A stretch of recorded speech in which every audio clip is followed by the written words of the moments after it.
男人只是看了一眼桌上的酱牛肉，不料竟让他成功发现了抛尸案的真相。我知道为什么骨头上提取不出来 DNA， 为什么会有分权树枝了。原来警方最近接到了一起离奇的案子，2名保安正在抽烟时，突然发现一个人影一闪而过，于是2人便立马走过去查看，可结果走过去后才发现，居然是一只流浪狗在啃骨头。然而就在保安拿起地上的骨头查看时，身后的同事便立马发现了不对劲。你这好像是人的骨头！吓得2人立刻丢下骨头，就选择了报警。虽然警方很快就抵达了现场，而法医齐思哲也立刻根据骨头判断死者是一名女性，年龄在45至49岁之间，有生育史，骨盆完整，没有自然侵蚀的痕迹，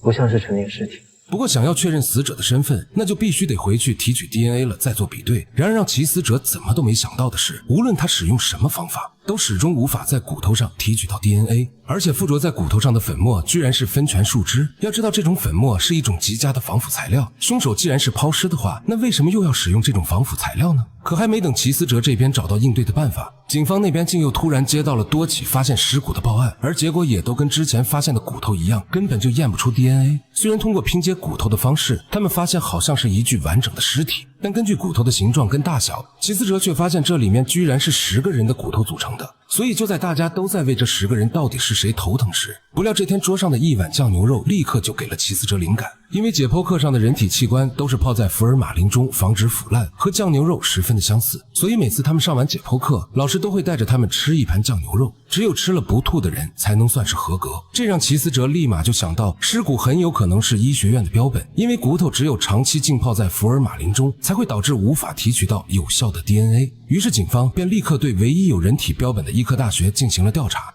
所有标本都在，也都符合记录，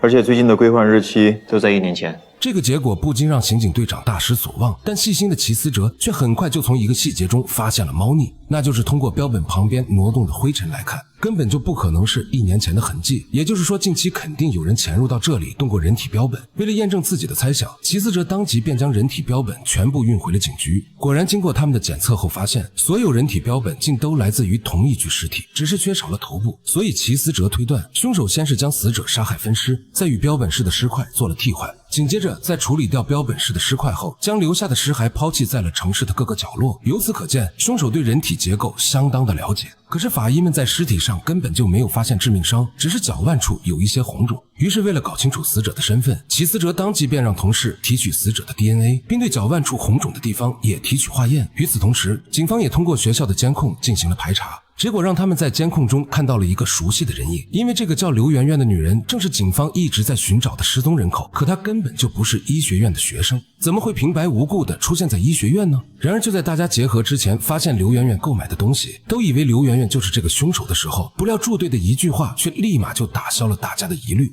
但刘媛媛进去的时候并没有避开监控的意思，如果她的包里真的装了尸块，她应该避开才对。而另一边，齐思哲在通过 DNA 数据库的比对中，也并没有发现与死者匹配的 DNA。不过好在他们化验的脚腕处红肿的地方，发现死者生前居然患有关节炎。而且好巧不巧的是，警方在刘媛媛的家里搜查时，就发现了大量治疗关节炎的药瓶。这不禁让齐思哲立马就有了一个大胆的想法，于是他立马用死者的 DNA 数据跟刘媛媛的进行了比对，结果真的就跟他想的一样，标本室的尸块已经确认死者身份了。是的。